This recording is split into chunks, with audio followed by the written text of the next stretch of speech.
السلام علیکم ویورز، میں ہوں آپ کا ہوسٹ عظمت علی اور آپ دیکھ رہے ہیں میرا YouTube channel horror with Bobby.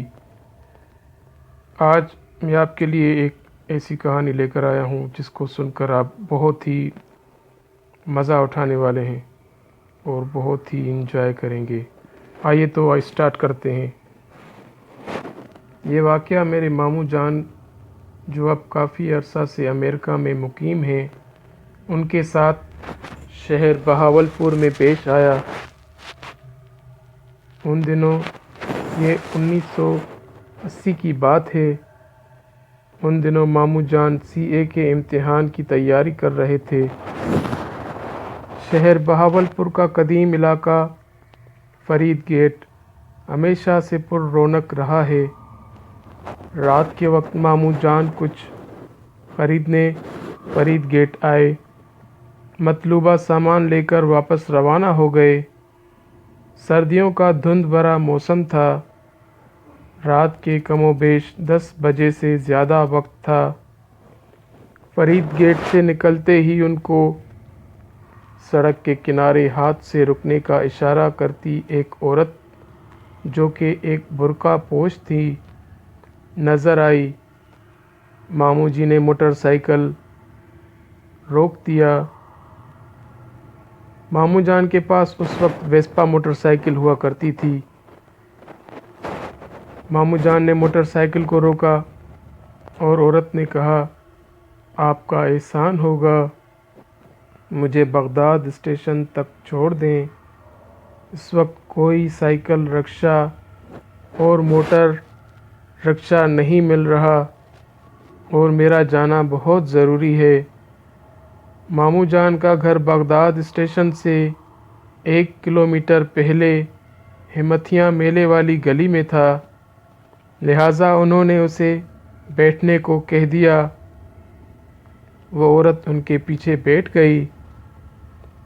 5 minute کے سفر کے بعد میلے والی گلی آئی۔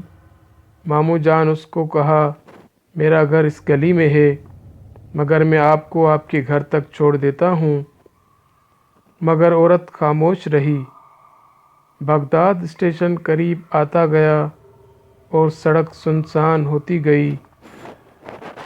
جو لوگ بہاولپور رہتے ہیں یا بہاولپور دیکھا ہوا ہے وہ سمجھ سکتے ہیں کہ ان دنوں بغداد اسٹیشن پہ پرانے خالی کوارٹر ہوا کرتے تھے اور آبادی نہ ہونے کے قریب تھی۔ بغداد اسٹیشن کے سامنے مین روڈ پر موٹر سائیکل روک کر ماموں جان نے کہا کہ لیجئے آپ کی منزل آ گئی۔ وہ عورت بولی، وہ سامنے تیسری گلی میں میرا کوارٹر ہے، وہاں اتار دیں۔ ماموں جان نے حامی بھر لی۔ 2 گلیوں کے سامنے سے گزرتے ہوئے ماموں جان کو یوں لگا جیسے موٹر سائیکل پر وزن بڑھ گیا ہے۔ ماموں جان بولے، میری بہن، وقت نہیں اکیلے نہ رات کو نکلا کریں۔ وہ عورت خاموش رہی۔ تیسری گلی میں ایک کوارٹر تھا جو اندھیرے میں ڈوبا ہوا تھا۔ وہ عورت بولی، بس یہاں روک دو۔ عورت نیچے اتر گئی۔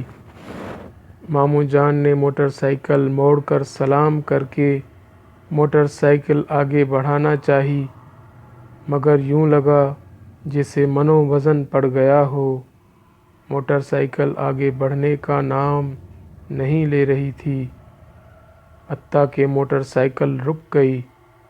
عجیب سی کیفیت میں ماموں جان نے کہا کہ یہ موٹر سائیکل کو کیا ہو رہا ہے؟ تو وہ عورت بولی، یہاں آ کے آج تک کوئی واپس نہیں گیا۔ بڑی قسمت والا ہے تو کہ تیری ماں اس وقت تجھ پر حفاظت کے لیے آیت الکرسی پڑھ کے پھونک رہی ہے۔ تیرے گلے میں جو تعویذ ہے وہ مجھے مجبور کر رہا ہے، ورنہ اب تک میں تیرا خون سارا نکال چکی ہوتی۔